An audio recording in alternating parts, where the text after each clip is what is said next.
Bismillahirrahmanirrahim. Alhamdulillahirabbil alamin. Alhamdulillahilladzi an'ama wa hadana ala dinil Islam wal iman ila yaumiddin. Allahumma shalli wa sallim ala habibina wa sayyidina wa qurrati a'yunina Nabiyyina Muhammadin sallallahu alaihi wasallam Allahumma shalli wa sallim alaihi wa ala alihi wa azwajihi wa dzurriyyatihi wa ashabihi ajma'in. Rabbi shrah li sadri wa yassir li amri wahlul 'uqdatam min lisani yafqahu qawli. Yang terhormat para rawuh sedaya, ibu-ibu yang telah hadir di majelis yang penuh berkah ini, yang terhormat para pengurus BKMM, ada ketua, beliau ada bunda kita bersama, dua-duanya Bunda Ina, panggilan kesayangan ibu ini, panggil Ina, panggilan kesayangan Bunda Ina Mustafa, Dr. Ina Mustafa MPD yang telah memandangi kegiatan-kegiatan kita selama ini, serta Bunda Haja Aminah Rofi'i yang senantiasa setia menemani kita, membimbing kita selaku penasehat BKMM DRI Kota Malang, serta semua ibu-ibu, para alim, para ibu nyai, para ustazah dan ibu-ibu yang hari ini masih penting, sehat semuanya, alhamdulillah. Adik-adik juga di sini, mungkin ada juga adik-adik yang masih single gadis ya.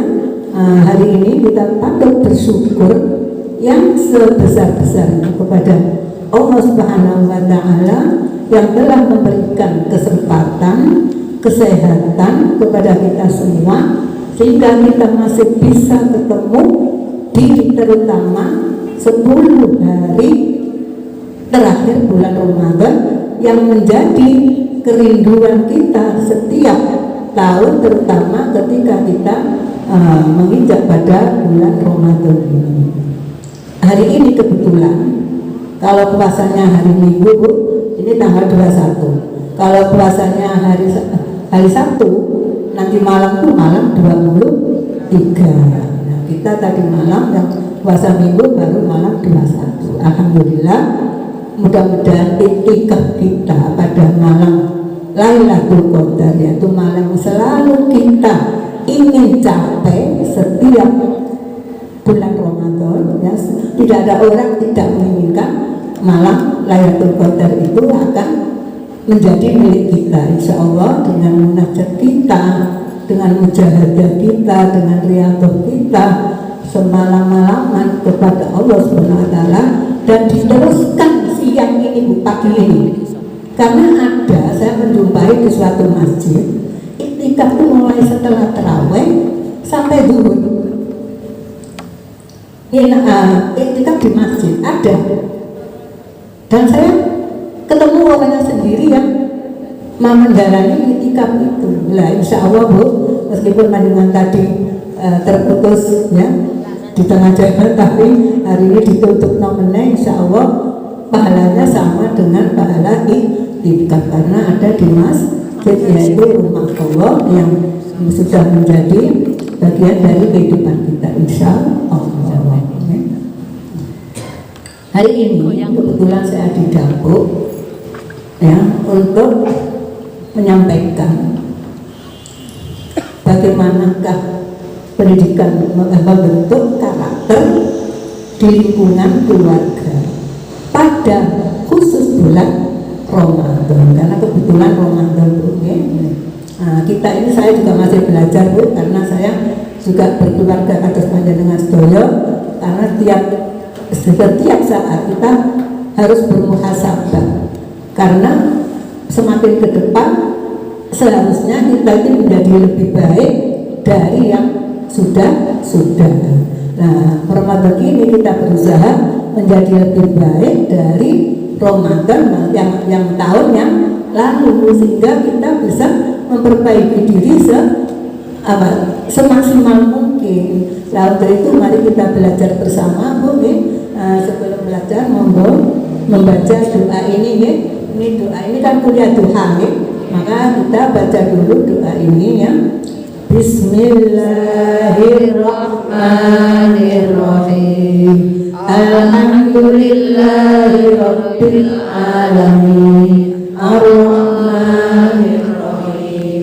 Maliki yaumiddin. Iyyaka na'budu wa iyyaka nasta'in. Ihdinas siratal mustaqim. Siratal ladzina an'amta 'alaihim ghairil maghdubi 'alaihim waladdallin.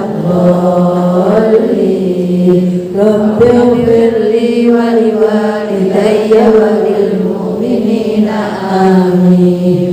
Allahumma salli ala sayyidina Muhammad wa ala ali sayyidina Muhammad. Walhamdulillahi rabbil alamin. Allahumma akhrijna min dhulumatil wahmi wa akrimna binuril fahmi waftah lana abwabal ilmi wa zayyana bil akhlaqil hasani. Rabbi zidni ilma, Rabbana zidna ilman nafi'a wa rizqan wasi'an halalan thayyiban mubarakan waj'alna min ibadikas sholihin birahmatika ya arhamar rahimin. Wa sallallahu ala sayyidina Muhammad wa ala alihi wa sahbihi ajma'in. Walhamdulillahi rabbil alamin. Ngapunten Ibu, saya duduk di atas karena ada masalah kaki ya, itu yang tahun lalu aku masih bisa duduk di bawah. Hari ini ya pokoknya saat ini sedang kaki yang sulit untuk ditekuk ketika duduk di bawah. Mohon maaf Ibu ngapunten, nyuwun panjenengan itu mawon mugi enggal kembali seperti semula. Amin ya.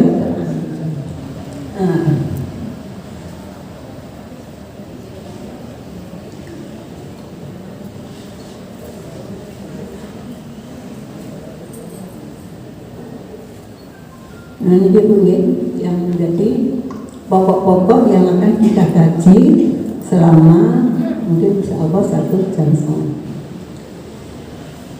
Judul kita adalah, tema yang ada hari ini adalah pembentukan karakter dalam keluarga pada bulan Ramadan.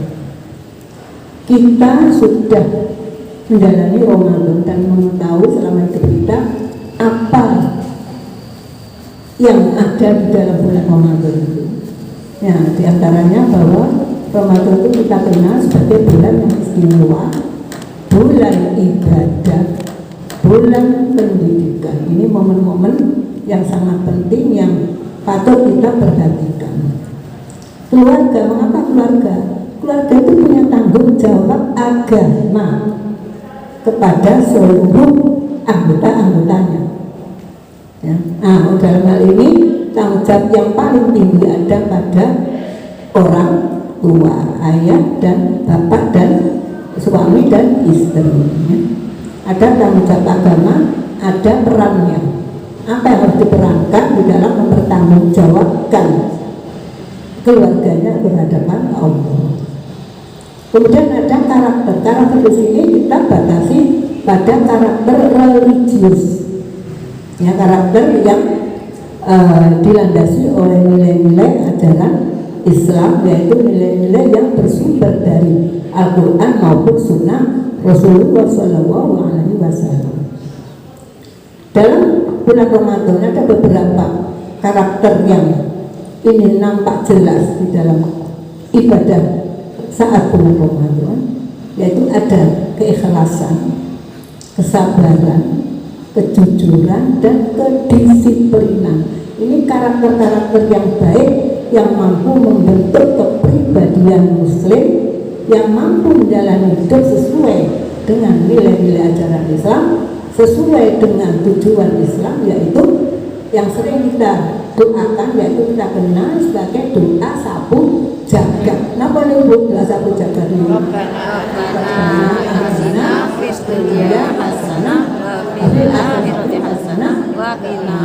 100 ya nilai pertama untuk hari ini. Nah ini kan karena kalau kita mengikuti model pembelajaran hari ini mulai dari SD sampai perguruan tinggi, itu penilaiannya itu dilakukan selama proses, enggak nanti akhir.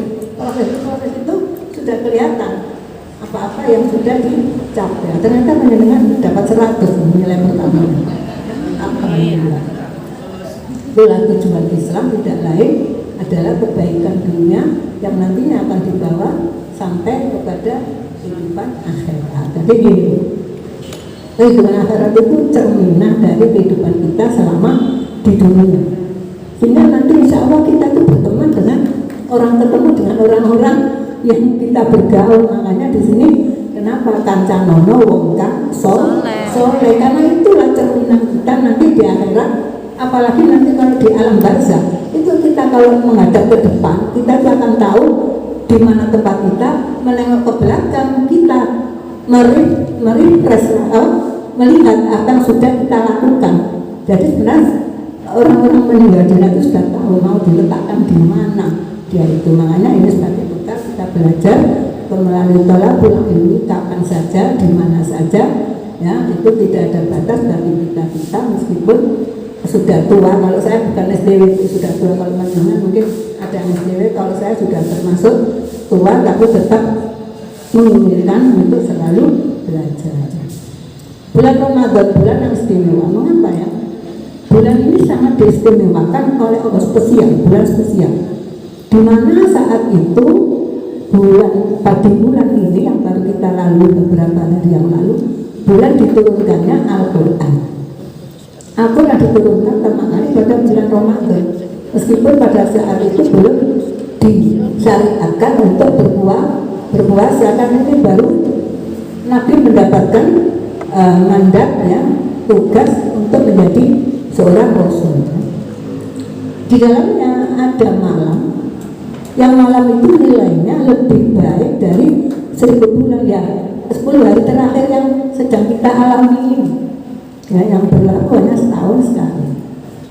Di malam Lailatul Qadar yang banyak kita yang ingin kita gapai di sana, karena Allah menurunkan rahmatnya, membuka pintu ampunannya, dan membebaskan dari api neraka. Jadi barang siapa yang mendapatkan Lailatul Qadar, insya Allah itu akan kembali menjadi sosok manusia yang bersih lagi seperti semua, karena diampuni semua dosanya. Makanya siapapun selalu berusaha mudah-mudahan mendapatkan Lailatul Qadar.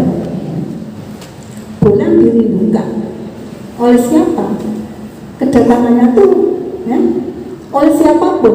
Selama dia merasa menjadi orang beriman, pasti selalu menginginkan insya Allah Ramadan yang akan datang kita masih bisa menemuinya, itu ditangisi kepergiannya oleh orang-orang yang soleh.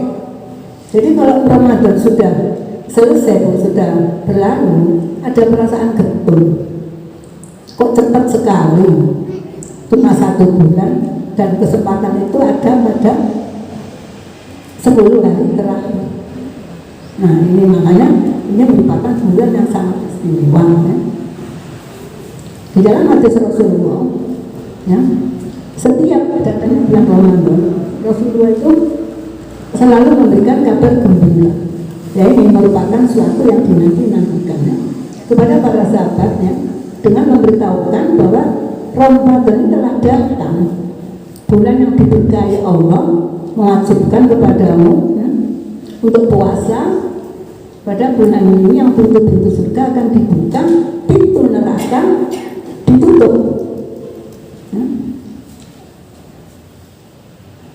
Dan para setan itu takut mendekati kita. Loh, takut asalkan kita selalu takarrub kepada Allah. Nah itu, jadi takutnya setan itu bukan ketakutan yang sembarangan, tapi karena ketakutannya karena kita pada bulan ini selalu ada di dalam lingkup membangun hubungan dengan Allah. Apapun yang kita lakukan itu selalu kita tujukan hanya untuk mencapai ridha Allah. Itu baru setan takut. Ada malam yang lebih baik dari 1000 bulan. Barang siapa yang tidak memperoleh kebaikannya, maka dia tidak akan memperoleh apa-apa. Nah, makanya di sini kita perlu berjuang bersama selalu bagaimanakah Lailatul Qadar itu bisa kita dapatkan. Ramadan itu bulan ibadah. Bulan Ramadan ini para muslim melakukan pengembaraan rohani, apa namanya, muhasabah rohani, introspeksi diri ya, dengan selalu menahan nafsu, karena manusia itu oleh Allah memang secara kodrat diberi nafsu, jadi nggak bisa kita hilangkan, karena itu nafsu kodrati yang sudah kita bawa sejak lahir ya. Dan mengisi dengan amal-amal soleh yang menarik. Memang menahan nafsu itu kan tidak mudah loh ya. Kadang waduh rotok nongso. Itu makanya nafsu-nafsu begini ini yang perlu kita didik ya, perlu kita didik. Hari ini karena Ramadan itu momen sekaligus sarana yang paling baik meningkatkan kualitas itu. Kita tuh setiap hari sudah beribadah, tapi kualitasnya seperti apa?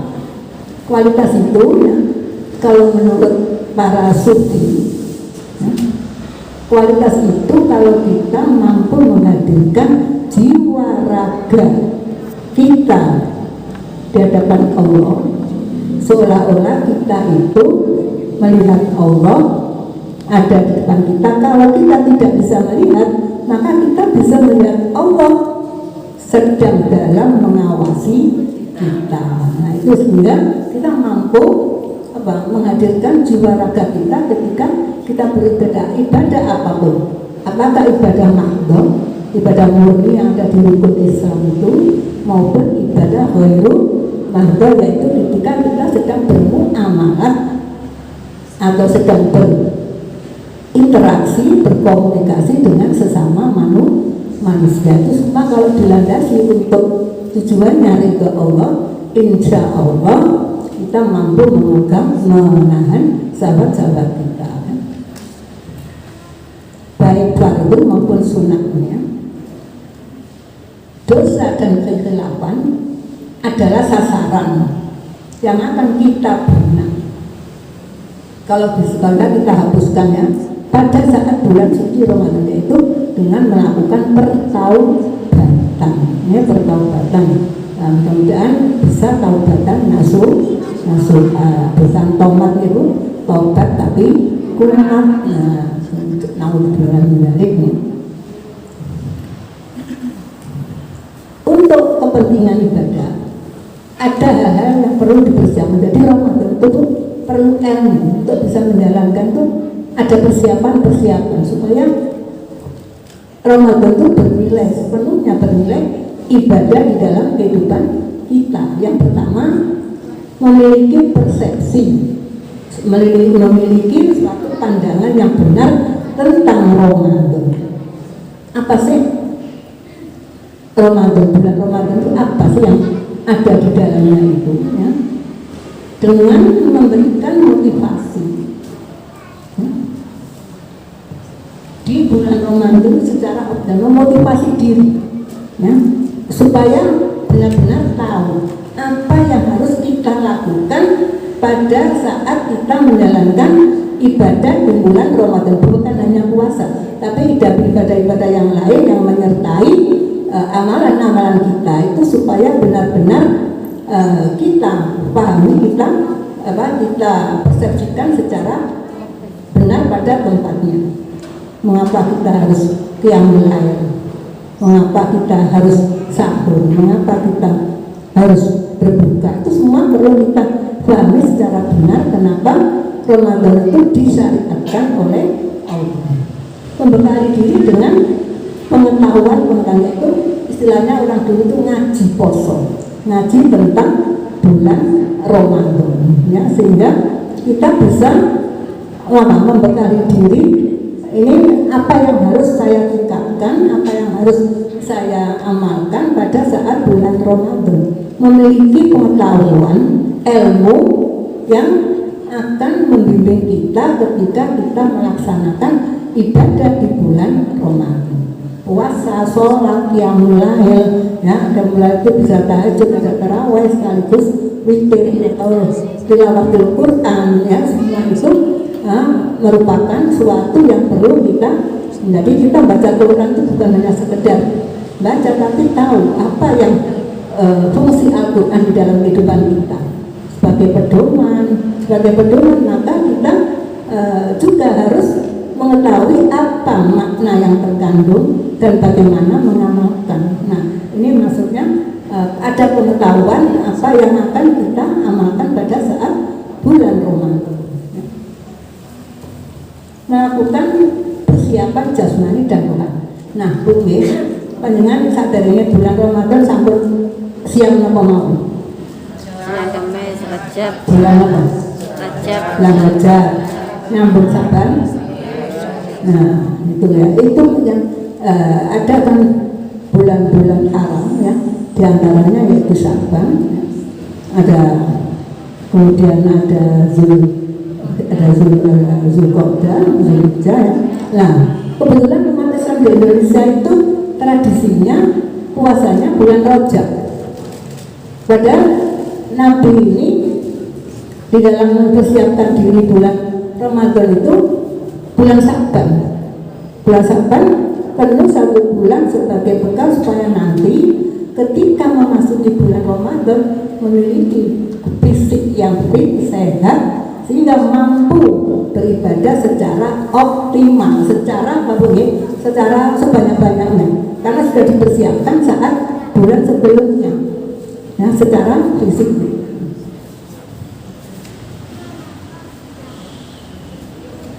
Memahami keutamaan. Nah, apa sih keutamaan bulan Ramadan? Bulan Ramadan itu bulan perjuangan. Perjuangan apa? Perjuangan melawan hawa nafsu. Hawa nafsu itu banyak, mulai dari menahan lapar minum sampai menahan syahwat seksual, gitu ya. Banyak apa? Banyak hawa nafsu. Jadi kita itu seringkali dikuras emosi kita, sehingga kadang-kadang muncullah hawa nafsu itu yang tidak kita sadari, akhirnya menjerumuskan kita pada suatu perbuatan yang itu mungkin termasuk dosa-dosa yang harus kita hapuskan. Nah, bulan Ramadan mempelajari keutamaan itu penting supaya kita saat bulan Ramadan benar-benar berjuang untuk beribadah. Juga ada yang mengatakan bulan Ramadan adalah bulan ukhuwah, karena di sini Allah sudah memerintahkan, ya, Nabi memerintahkan supaya memberi makan orang yang berbuka, banyak bersedekah, membantu menolong sesama yang kebetulan tidak mendapatkan keberuntungan, ya, di dalam hal ekonomi, sehingga kita bisa merasakan, ya opo sih rasanya wong keluwen ini. Sementara mereka yang kebetulan rezekinya itu mungkin sempit, seringkali sehari-harinya itu makan mungkin hanya sekali atau 2 kali, karena itu tadi tidak memiliki biaya untuk memenuhi kebutuhan pangannya. Nah, kita ini yang diwajibkan puasa supaya ngerti, ya opo sih rasanya lek wong kaliren ini. Nah, memang kan berapa jam kita puasa? Dari jam 4 lebih sampai jam 5, 12 jam lebih itu kita bisa menahan. Nah, itu akhirnya kita sadar, oh ada saudara-saudara kita yang sudah mengalami hal ini bukan hanya 1 bulan saja, tapi tahun bertahun. Nah, dari itulah akhirnya menimbulkan kesadaran kita supaya kita akhirnya dengan puasa Ramadan itu kita bisa meningkatkan diri, kepekaan kita terhadap sesama yang membutuhkan. Ya, banyak keutamaannya itu tadi, termasuk itu tadi ya, karena Allah akan menghapus dosa kita, maka kita kebat aja memperbanyak ibadah, karena sudah tahu ini semua ada pahalanya, dan pahalanya itu tidak terhitung. Bagaimana hadis Nabi, mangkoma Ramadana imanan wa ihtisaban ghufira lahu ma taqaddama min dzambi. Siapa yang berpuasa Ramadan dengan rasa keimanan, ya, dan itu akan apa? Mendapatkan ampunan dosa yang masa lalu. Dosa masa lalu diampuni juga, dan dosa sekarang. Nah itu tadi kan akhirnya kan kita itu bersemangat. Wah, dosaku sendiri biasa nyampe, aku belum sempat bertobat.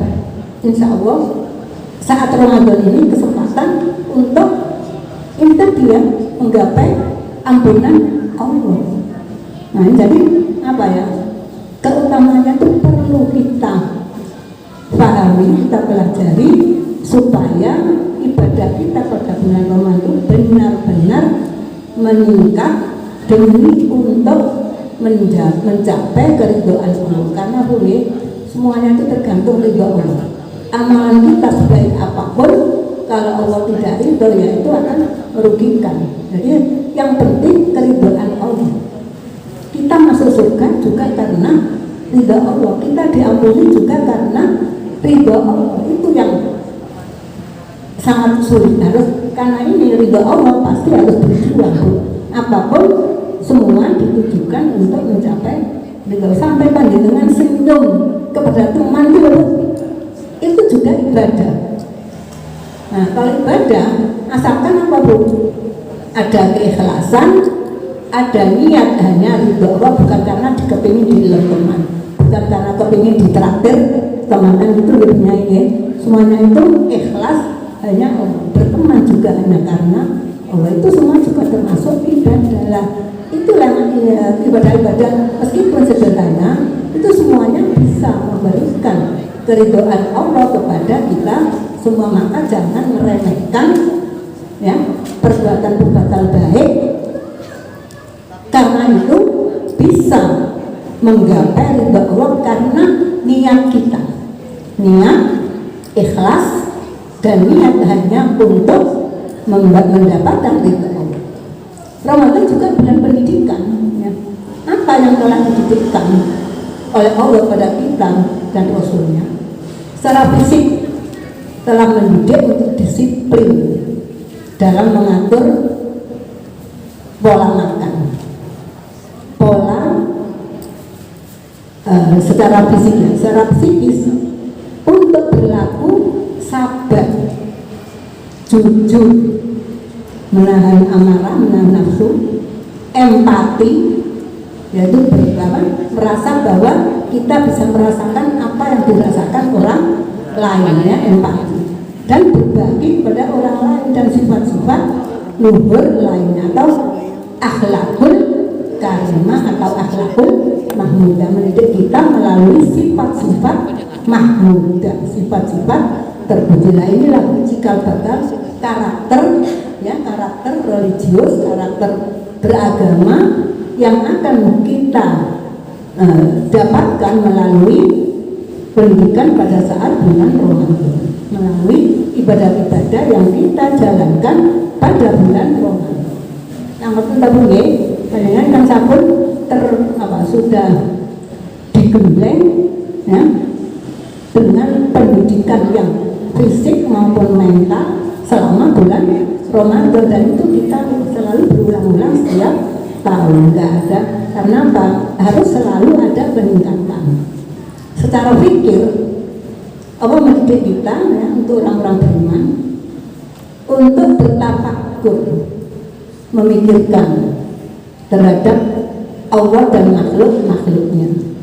dan mengambil pelajaran yang bermakna untuk kehidupan kita. Jadi sebagaimana dalam surat Ali Imran, Inna a'udzubillahi minasyaitonir rajim, bismillahirrahmanirrahim, inna fi khalqis samawati wal ardi wa ikhtilafil laili wan nahari la ayatin li ulil albab alladzina yadhkuruna Allaha qiyaman wa qu'udan wa 'ala junubihim wa yatafakkaruna fi khalqis samawati wal ardi Rabbana ma khalaqta hadza batila subhanaka wa qina 'adzabannar.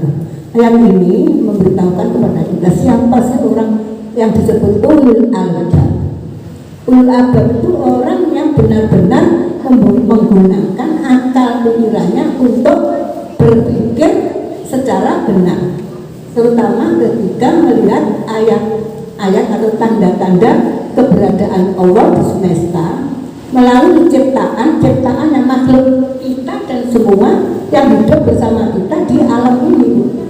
Nah, dari sana maka kita bisa mendapatkan jawaban siapakah sebenarnya Khalik itu, dan kita akan tahu Allah menciptakan semua makhluknya itu tidak sia-sia, semuanya bermanfaat karena kita itu satu sistem antara manusia, binatang, hewan, tumbuhan, batu, air, udara, itu satu sistem. Karena satu sistem harus bekerja sama, artinya saling berbuat baik, terutama manusia, karena kita khalifatul ardi yang sudah diberi mandat untuk menjadi pemimpin, pengawas, pengelola kehidupan SDM, sumber daya manusia, maupun SDA, sumber daya alam. Nah, itulah makanya kita yang sebagai center, sebagai pusat untuk mengelola alam semesta. Nah, disitulah saudara pengenalan kita terhadap Allah dan tempatnya sebagai Khalik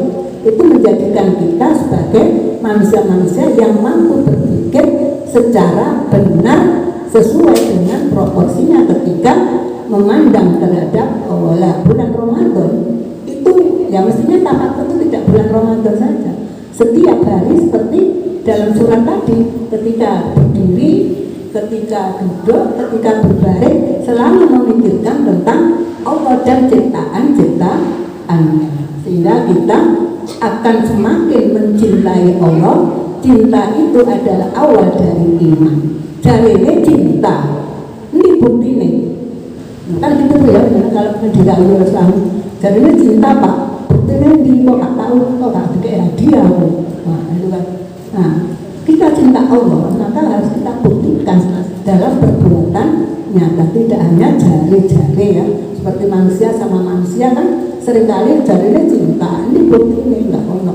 Nah, terhadap Allah, apalagi terhadap Allah, bukti itu harus nyata melalui amal-amal perbuatan yang kita tujukan sebagai suatu ibadah. Apakah ibadah fardu, ibadah sunnah, ibadah madhab, murni ibadah maupun ibadah ghairumah. Nah, karakter itu nopo. Sama kan Ramadan sudah tahu kita keistimewaannya, sudah tahu kepentingannya untuk apa. Kemudian karakter. Karakter itu adalah suatu pembawaan setiap orang yang hidup, bisa berupa sifat, kepribadian, watak, ataupun tingkah laku. Jadi tingkah laku kita itu merupakan cerminan karakter kita. Nah, sikap kita, pandangan kita, wawasan kita itu juga merupakan karakter kita karena akan mencerminkan siapa sebenarnya kita itu. Secara mendasar kehidupan sehari-hari itu ada pengklasifikasian. Di klasifikasi itu ada karakter baik, ya, ada karakter buruk. Di dalam ajaran Islam ada akhlakul mahmudah, ada akhlakul madhmumah, ya, akhlak sifat-sifat yang baik dan sifat-sifat yang buruk. Nah, karakter sebagai sifat bawaan mempunyai hubungan erat dengan kepribadian. Kata ibunya Ina itu namanya personality. Iya, nah itu kepribadiannya. Kepribadian seorang itu dicerminkan oleh karakternya yang ditampilkan melalui tutur kata, sikap, perbuatan perbuatan, itu semua mencerminkan karakter seseorang. Karakter yang baik adalah karakter religius, karakter yang dilandasi oleh sifat-sifat mahmudah, sehingga karakter ini dapat membentuk kepribadian muslim. Kepribadian muslim inilah yang disebut dengan qurratu a'yun. Orang selalu menyenangkan. Menyenangkan itu berarti kan nggak pernah menjengkelkan, Bu, ya. Menyenangkan dalam pandangan agama berarti orang ini konsekuen, konsisten terhadap pengamalan nilai-nilai agama. Jadi konsisten dalam menjalankan ajaran agama secara istiqomah.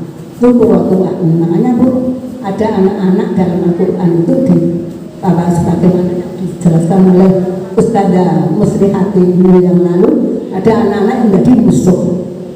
Anak itu musuh orang tua, bisa aduan laku, bahkan istri anak itu bisa menjadi musuh.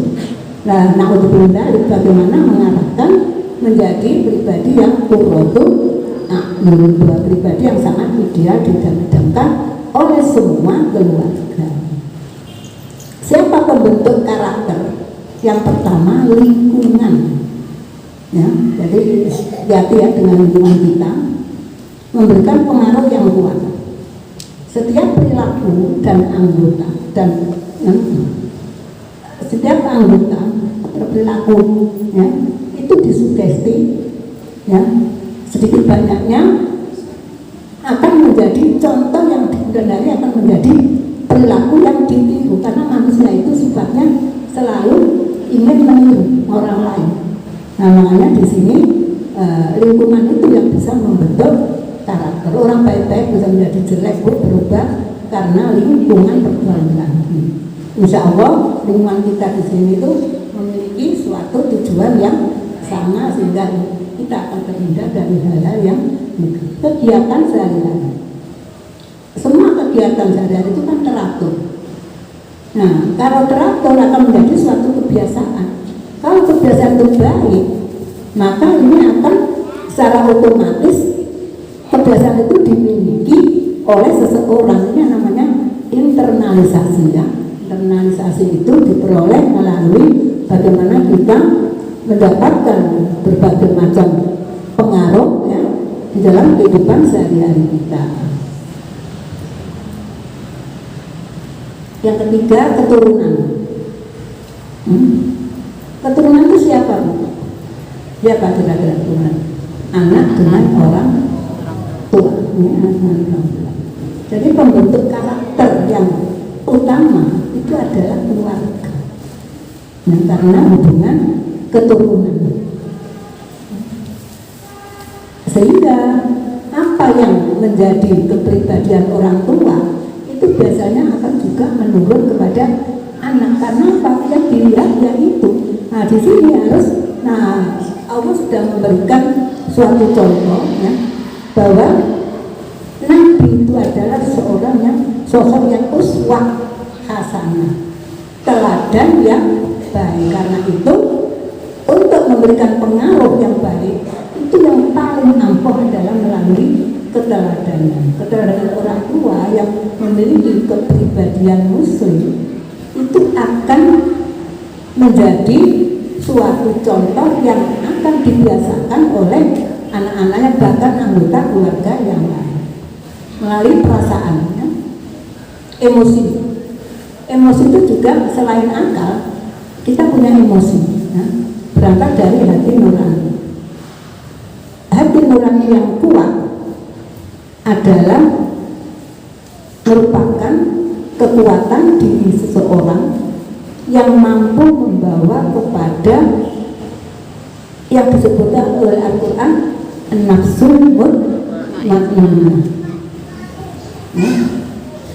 Nafsul mutmainnah itu adalah suatu ketenangan jiwa, karena pengaruh dari nilai-nilai ajaran agama, terutama nilai-nilai ajaran Islam. Nah, karena itulah motor perasaan, mengendalikan akal dan perasaan itu adalah bagian dalam rangka untuk bisa membentuk karakter. Nah, biasanya yang perasaan itu bisa dilakukan oleh orang-orang yang sudah dewasa. Makanya kita sebagai orang-orang sudah dewasa, sebagai orang tua, mendidik perasaan kita, mendidik akal kita supaya selalu membangun suatu karakter yang terus bisa dijadikan contoh teladanan bagi lingkungan kita. Itu ya, jadi kita yang wajib noto ya, noto perasaan maupun akal. Nah, sekarang ada keluarga ya. Setelah karakter kita memahami dulu tanggung jawab keluarga. Nah, tanggung jawab agama itu berat, Bu. Nabi itu sampai apa ya, bersabda begini, haddatsana dan akhbarana Abdullah akhbarana Yunus an Abi Hurairah qala. Hadis ini dari Abi Hurairah dengan sanad abdan, yaitu yang menyambungkan sampai ke Nabi itu ada abdan, ada Abdullah, ada Yunus. Qala akhbirni annahu Abu Salma bin Abdul Rahman. Abu Hurairah meminta apa ya, minta berita kabar tentang yang akan kita bicarakan itu pada Abdul Rahman. Abu Hurairah itu berkata, qala Rasulullah man mauludin illa yuladu ala fitrah fa abawahu yahudanihi aw nasranihi aw yumajjisani kama tuntajil bahimatan jam'ah hal mahsul fiha min jad'ah summa yaqulu fitratullah allati fataran nasa 'alaiha la tabdila li khalqillahi ad-dinul qayyim. Nah, hadis ini menjelaskan setiap bayi, anak yang dilahirkan, ya, itu semuanya fitrah. Yuladu ala fitrah, suci. Fitrah itu di dalam surat Ar-Rum ayat 30 disebutkan. Fitrah itu apa? Fitrah namanya Hanif. Wonten sing namanya Hanif, Bu Hanif wonten. Hanif itu agama yang baik, agama yang benar, yaitu apa? Islam. Jadi sebenarnya kita itu lahir sudah Islam, apalagi dikuatkan oleh surat Al-A'raf ketika Allah meminta perjanjian, ketika mengeluarkan dari tulang sulbi, masih di alam ruh, di alam ruh, kita itu diminta perjanjian oleh Allah dengan kalimat begini, petikan ayatnya ini, alastu birabbikum, adakah kamu itu percaya kalau saya itu Tuhan kamu? Apa jawab manusia? Calon manusia, bala syahid. Nah, ya, kami percaya engkau Tuhan kami. Jadi intinya semua manusia itu sudah beriman ketika masih ada di dalam alam alam sana, belum lahir, Bu. Nah, karena Nabi meskipun fitrah, tapi oleh Nabi diwanti-wanti dengan hadis ini. Fitrah memang, tapi orang tua yang bisa merubah fitrah yang hanif dengan keimanan terhadap Islam itu dengan menjadi Yahudi, beragama Yahudi. Kita kan tahu di dunia ini ada agama Yahudi, ada agama Nasrani, ada agama Majusi. Itu sudah ada sejak zaman Nabi, karena Yahudi itu adalah umatnya Nabi Musa yang berkhianat, yang kufur terhadap nabinya. Nasrani juga agamanya orang-orang yang kufur terhadap Nabi Isa alaihissalam. Sementara Majusi agama yang menyembah apinya. Kalau Nabi diwanti-wanti, orang tua meskipun fitrah, tapi orang tua yang bisa merubah mereka. Jadi kita patut bersyukur kalau kita itu dijadikan manusia yang dilahirkan oleh ditempatkan oleh Allah dengan orang tua yang sudah muslim, sudah menjaga fitrah kita mulai dari alam roh sampai alam lahir, alam dunia. Insya Allah ya, kita tetap ada di dalam iman. Ya muqallibal qulub tsabbit qalbi ala dini. Itu salah satu usaha kita supaya tetap ada fitrah. Nah, setelah menjelaskan itu, orang tua bisa merubah menjadi Yahudi, Nasrani atau Majusi, terus bagaimana ya binatang ternak yang melahirkan anak-anak yang cacat. Nah, hingga jadi dianggap anak-anak yang berubah dari fitrahnya itu sama saja dengan kecacatan. Sambil Rasulullah kemudian mengutip ayat di dalam surat Ar-Rum ayat 30, fitrah Allahi, itulah fitrah Allah allati fatarana yang sudah ditetapkan kepada manusia, la tabdila bi khalqillah, dzalika dinul qayyim, tidak akan berubah ketetapan Allah itu ya, dan itulah agama yang kuat.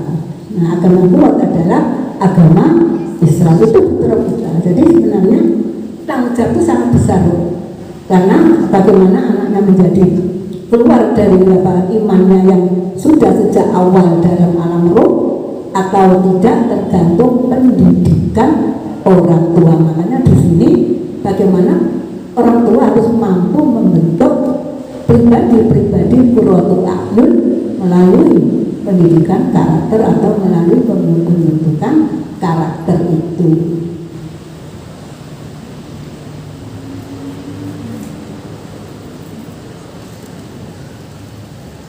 Nah, fungsinya begini. Fungsinya itu membentuk pribadi yang qurratul a'yun.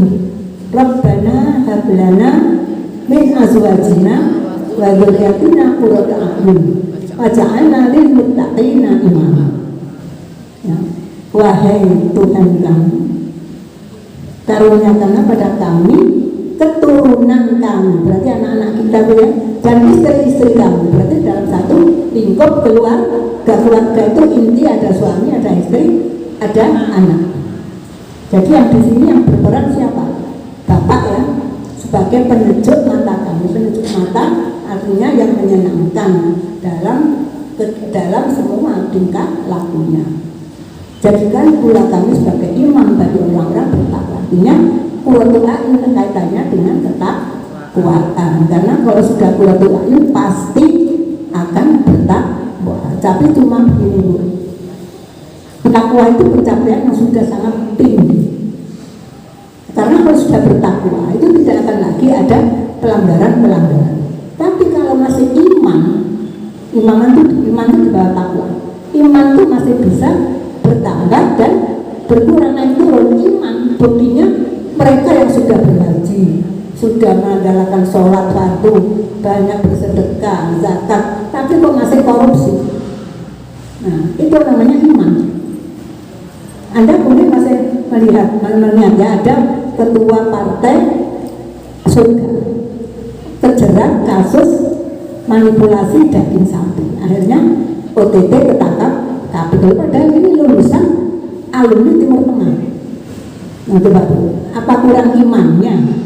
Ya iman aja bisa turun, sehingga mau mencapai derajat takwa itu perlu perjuangan di tingkat keimanan tadi. Nah, keluarga di sini berperan bagaimana menjaga kualitas iman supaya bisa mendidik generasi yang qurratul a'yun. Nah sekarang kita beralih membentuk karakter dalam keluarga melalui tadi ya sifat-sifat mahmudah, karakter religius yaitu ikhlas, sabar, jujur, disiplin. 4 karakter ini yang menjadi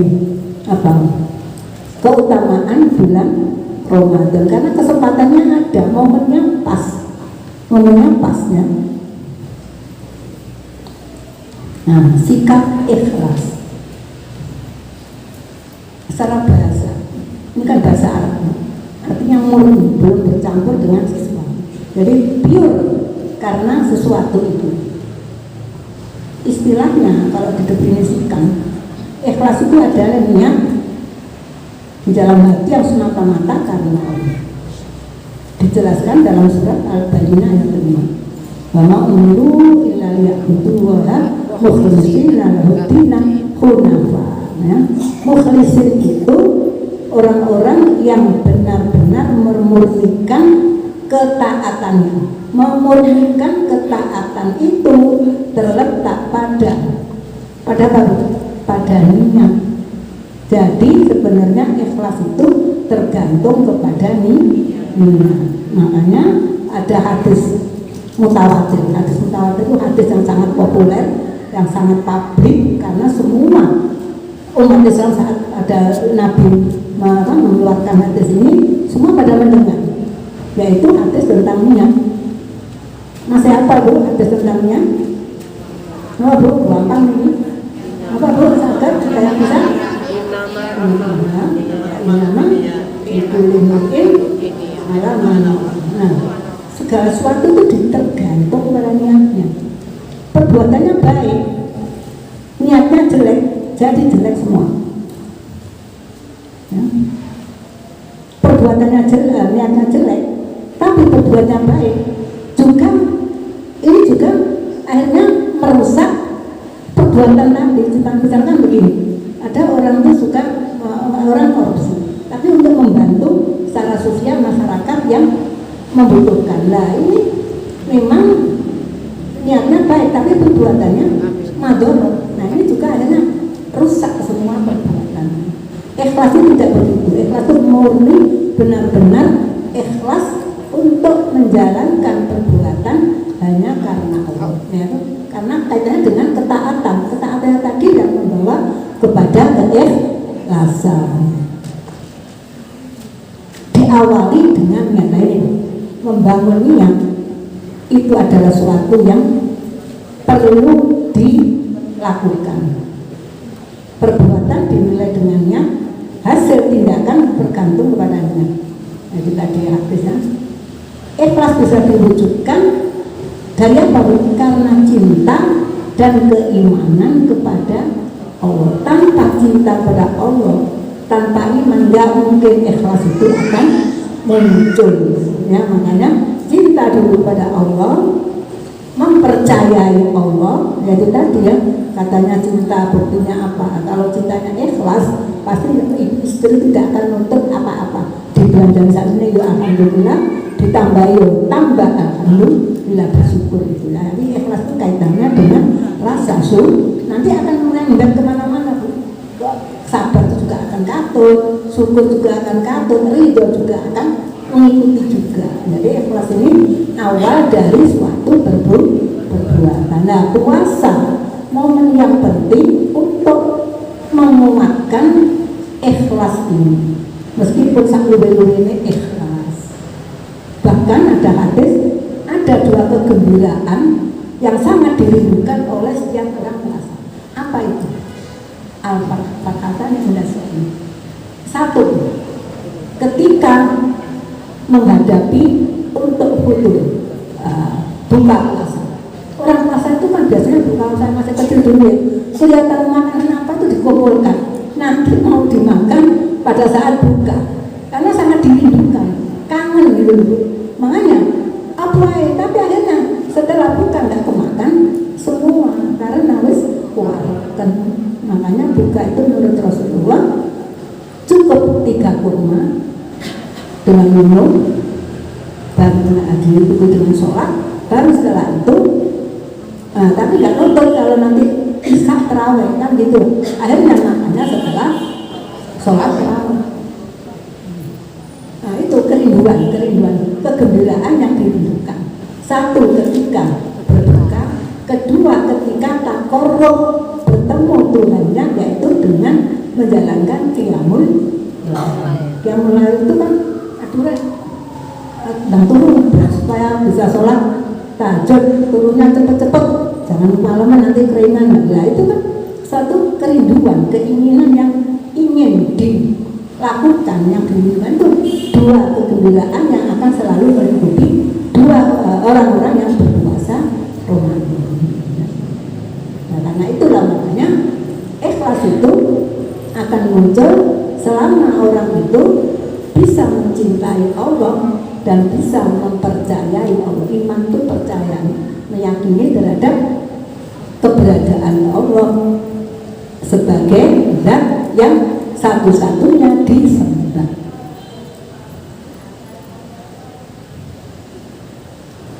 Ikhlas harus diikuti oleh sikap tulus, jujur dan benar. atau bersikap sidik ya seperti bagaimana Rasul, supaya apa? Ada persesuaian antara hati dan perbuatan, antara batin dan apa yang ada di dalam hatinya itu, ya itulah yang dimunculkan di dalam perilakunya. Nah dari sini akhirnya apa? Tanpa niat yang baik, tanpa ketulusan, ikhlas tidak akan wujud dan akan menjerumuskan manusia kepada penyakit hati yang namanya riya, suka pamer. Riya ya pamer, ibadahnya dipamer-pamerkan. Waduh, aku sudah sholat tarawih ikut 20 rakaat, kamu kok kenapa cuma 8 sudah keluar dari sholat dulu. Nah, jadi tidak pamernya itu menghindari, ikhlas itu mampu menghindarkan kita dari sifat riya di dalam beribadah, nifaq, munafik. Ya, apa yang ada di batinnya, hatinya tidak sama dengan perbuatannya. Atau su'ah, memproklamirkan perbuatannya, woro-woro mengatakan ini loh gini lah, itu su'ah. Nah dengan ikhlas maka manusia itu akan senyap, ya, jauh dari riya, jauh dari kemunafikan, jauh dari sum'ah, ya suka memproklamirkan apa yang sudah diperbuat, sehingga karena sifat akhlakul madhumah ini, sifat-sifat yang jelek ini, amal manusia akan menjadi sia-sia, tidak ada artinya. Jadi meskipun berbuat baik, beribadah, nyogel walik selama puasa, lapar sampai qiyamul lail, ya, itu dikatakan oleh Nabi, banyak orang berpuasa menahan haus, lapar, ya, tidak mendapatkan apa-apa kecuali haus dan lapar. Dan banyak orang sholat malam tidak mendapatkan apa-apa kecuali bergadang. Jangan ikut irama, bergadang, lain nanti ya, lain nanti. Nah, yang kedua, ya, ikhlas itu ya, secara Bapak kita membiasakan kepada anggota kita supaya memperbarui niat, supaya selalu memperbaiki niat, supaya ada keikhlasan di dalam menjalankan amal ibadah selama bulan Ramadan. Syukur-syukur kalau nanti diteruskan setelah Ramadan, dan itu menjadi suatu kebiasaan, suatu amal perbuatan selalu ikhlas di dalam kehidupan sehari-hari. Itu pembentukannya paling pas itu ketika puasa, ya.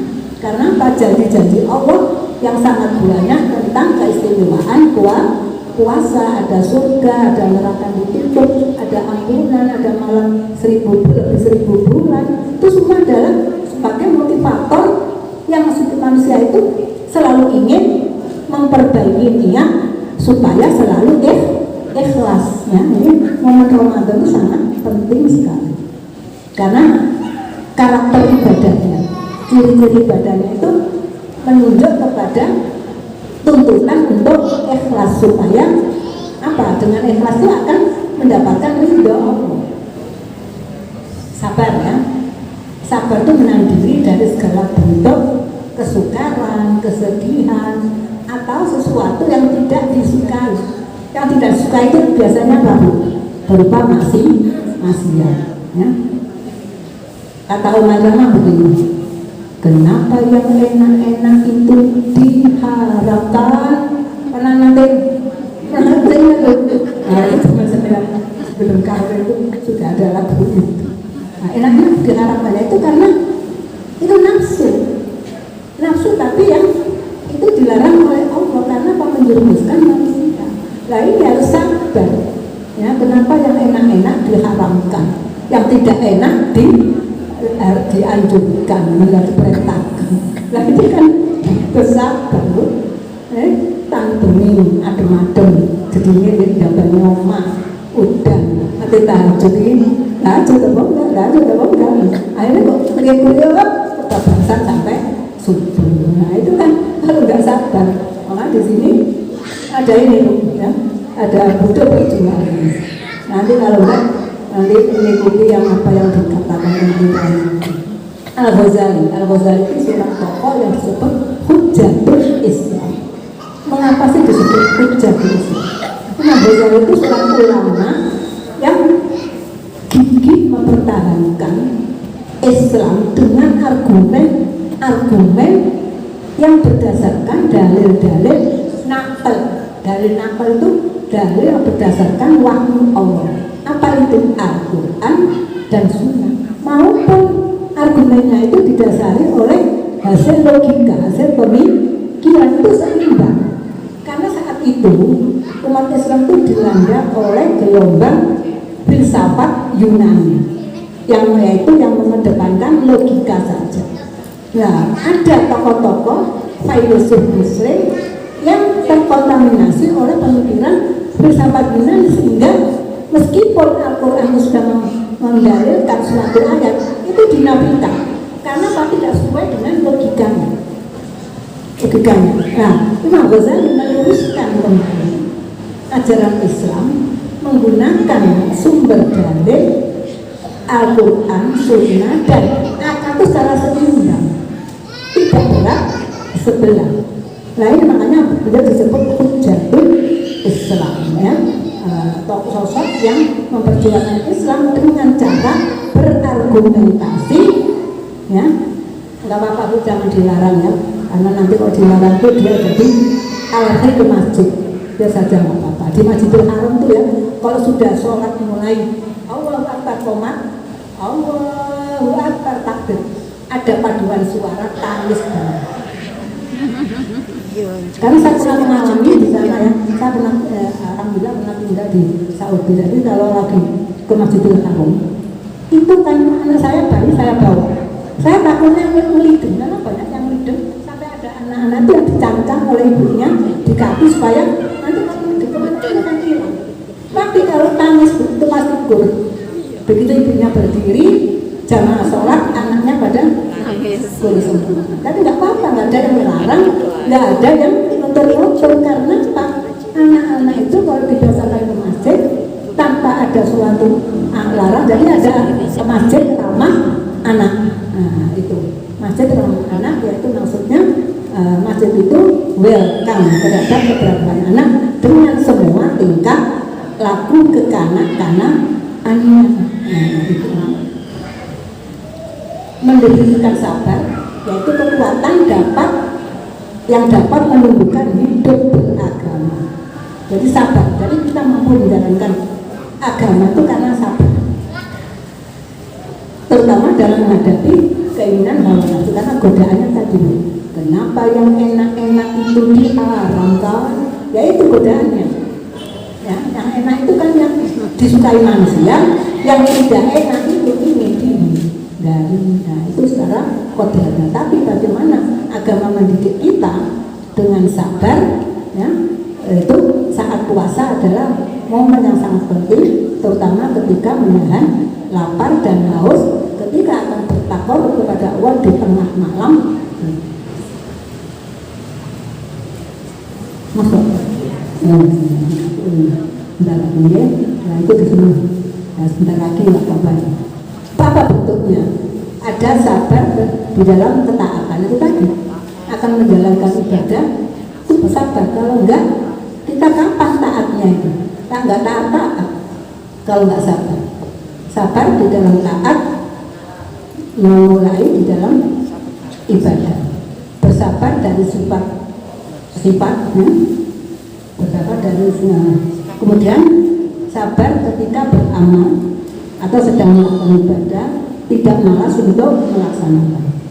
Ketiga, sabar tidak mengucapkan dan menyebarluaskan amalnya setelah tidak sum'ah. Jadi sabar taat itu tidak riya, tidak nifaq, tidak sum'ah.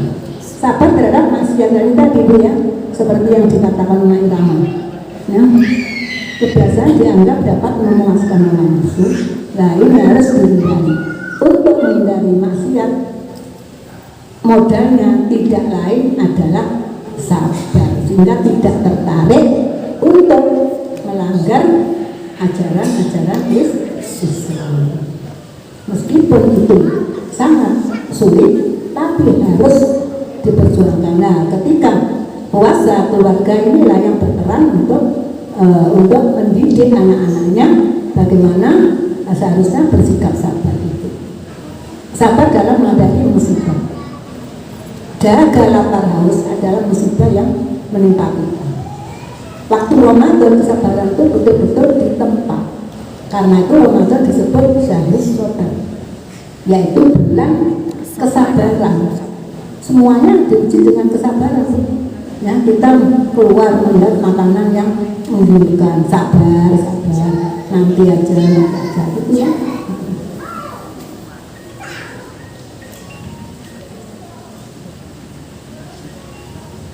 Sabar terhadap gangguan lingkungan. Kita itu kan diwajibkan di dalam sebagaimana Al-Quran yang muruna bil ma'rufi wa yanhauna 'anil munkar, amar ma'ruf nahi munkar. Kalau kita melihat kemungkaran, kita itu ya harus menghalangi dengan cara-cara yang baik. Kalau dengan hawa nafsu yang dengan ketidaksabaran, maka yang terjadi seperti misalkan melihat warung buka langsung digerutuk, dia orang abrak-abrik tanpa ada suatu diplomasi yang baik, belum ada suatu kesepakatan. Nah, makanya sabar dalam lingkungan itu benar-benar karena kita hidup bersama orang lain, apalagi kita di Indonesia ini, kita adalah bangsa yang multikultural dengan banyak agama, banyak etnis, banyak banyak suku, banyak tradisi.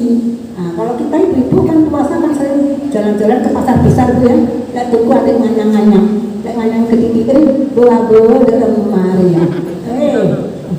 Anding bapak dari ya itu kan harus sabar ya, harus sabar.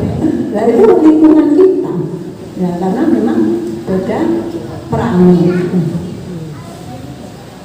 Pesan Al-Quran surat Al-Baqarah 40, wasta'inu bis-sabri was-salah wala taqulun illa 'alal khashi'in. Ya, saling bertolonglah dengan bersabar dan sholat. Jadi sholat dan sabar itu adalah penolong kita.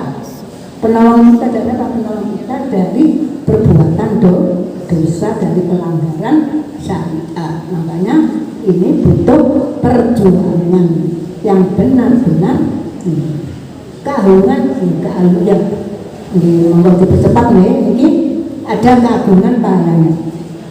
Inna azumar ya, ini ayat Al-Quran. Sesungguhnya inna mayuwafas soduru ajrohul biwajah. Orang yang sabar diberi pahala tanpa hisab tuh. Ini lebih pahalanya pun gak diperhitungkan. Pokoknya sabar pasti ada pahalanya yang Allah itu gak hitung-hitung. Makanya di sini sangat penting sekali bersabar. Lah kalau ditinggal kawin lagi siapa yang betul? Nah, harus sabar. Sabar dulu. Masa nggak senang? Sabar. Itu nanti pahalanya bukan dapat pahalanya kesabaran itu. Pahala kesabaran itu. Sambil berdoa, moga-moga aku satu-satunya istrinya. Makanya ada persyaratan ketika doa Rabbana hablana min azwajina. Azwaj itu kan jamak dari zaujun, istri-istri. Loh kalau begitu kan itu poligami, itu dibilang di pelatihan gender ya. Kalau itu azwaj itu kan jamak, apa caranya kan jamak. Kalau gitu kan bukan satu istri berarti istrinya banyak dong, kan? Ya itu Allah rahasia Allah, karena yang punya wahyu itu adalah Allah. Kita nggak usah bersuudzon kepada Allah harus berhusnudzon. Apapun husnudzon, ya itu. Nah itu lucu itu, memperdebatkan ayat Rabbana hablana. Ya tapi itu harus disikapi dengan jangan sampai itu suudzon kepada Allah. Nah ini nanti bisa di-share ya, filenya ini bisa masuk ke WA, bisa ini. Sikap disiplin ya. Substansi syariat daripada puasa menanamkan sikap kedisiplinan, disiplin dan jujur. Sikap yang sifatnya umum diakui keberadaannya oleh semua umat manusia di dunia. Jadi disiplin itu bukan milik orang Islam aja, milik semua manusia apapun agamanya. Beriman dididik untuk berlaku disiplin baik dalam hukum, ya, terutama dalam kuasa, ya, disiplin hukum dengan aturan-aturan Allah dan Rasulnya yang dianggap tadi tidak mengenakan tadi, ya. Syaratnya, nah ini sekarang lagi selesai. Oke, sikap disiplin, ya. Implementasi bulan Ramadan adalah nilai-nilai kedisiplinan. Karena semua kehidupan sebagai karakter pribadi Muslim selaku hamba Allah dan khalifatullah. Kita beribadah kepada Allah, kita berhubungan dengan sesama manusia harus disiplin. Kalau enggak dipaitu di tengah suatu kegiatan kita tahu-tahu nerombol. Saat barisan KPU akan mengumpat gitu, ya, itu namanya harus dijaga. Demi masa surat Al-Asr, ya, manusia itu benar-benar rugi kecuali orang yang beriman, mengajarkan amal soleh dan nasihat menasehati. Jadi disiplin dalam hal Ramadan itu disiplin dalam hal waktu sahur, terbatas waktu buka, waktu sholat tarawih, waktu tahajud, itu ada pilah-pilahnya sampai witir mengakhiri ibadah sholat. Itu waktu-waktu disiplin, waktu disiplin yang sudah diatur. Makan juga begitu. Semuanya serba teratur pada saat bulan Ramadan. Nah, itulah itu apa yang sudah kita kaji. Kita masih terus belajar, karena kita juga sebagai keluarga tidak lepas dari berbagai macam permasalahan. Monggo siapa Mbak? Baik, Ibu Nyai, matur nuwun sangat, ilmu yang sangat luar biasa. Alhamdulillahirabbil alamin.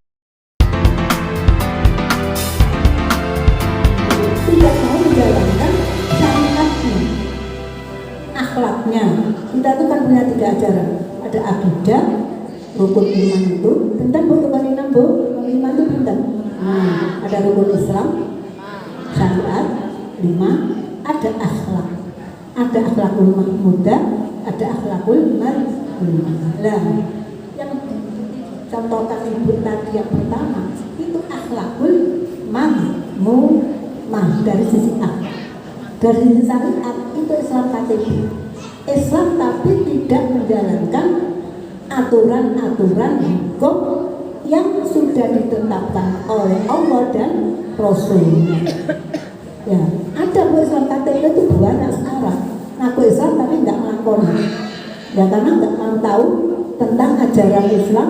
Maksudnya kalau seorang kan kita sudah diberi dalam rukun iman, kita sudah diberi kitab.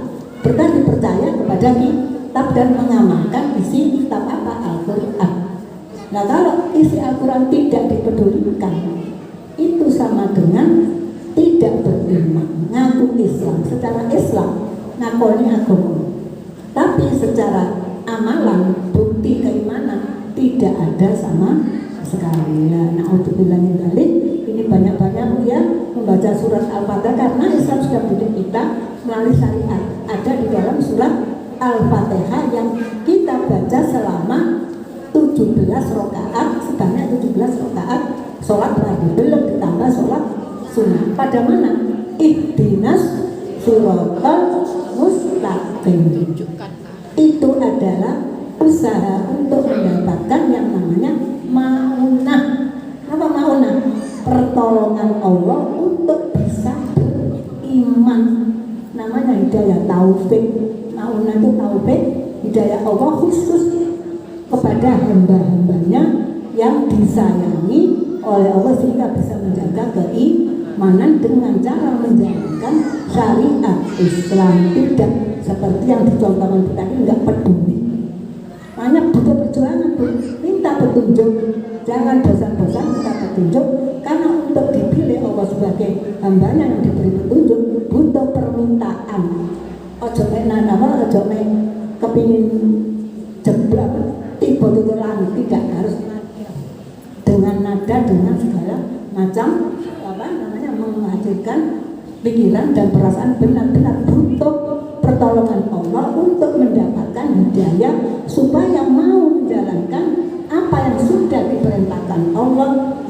Rasulnya. Dan itu sudah ditetapkan.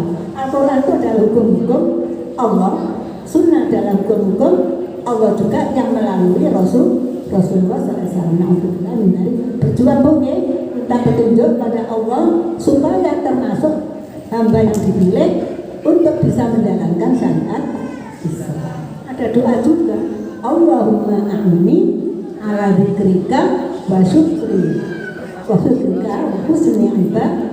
Jadi untuk bisa beribadah baik aja minta pertolongan Allah. Untuk bisa bersyukuri nikmat Allah aja butuh pertolongan. Untuk bisa mengingat Allah itu juga butuh pertolongan. Karena itu harus ada perjuangan. Nah, itu butuh kesabaran. Ada batasnya kan kesabaran. Kalau menurut ukuran manusia, ono batas. Pak, sabar wis suwe Pak, iki aku wis gak kuat kalau tahun di mati, kalau tahun di wayu. Wis gak sabar, gak kuat aku ya apa itu gak kuat. Itu menurut manusia, tapi menurut Allah sabar itu tidak ada batasnya. Itu ya, perjuangan malih. Ya, perjuangan malih. Minta pertolongan kepada Allah supaya kita diberi kesabaran di dalam menerima apa yang kita sukai maupun tidak kita sukai. Mendapat kekayaan harus sabar. Godaannya kan begini kata orang tua dulu. Tambah suge tambah medit. Boleh besanan kepingin modal suge ini. Kalau tidak saya kok gandanya gak mentu nang jopo. Tetap sak keluarga utak-utak orang. Nah, itu ya Bu. Nah, saya sampai seperti itu butuh perjuangan itu melalui minta pertolongan kepada Allah. Sampai sabar itu, saya itu juga sering ya Allah berikan kesabaran menerima apapun yang Engkau tentukan padaku. Sampai nyuwun, karena itu sulit. Ya sulit.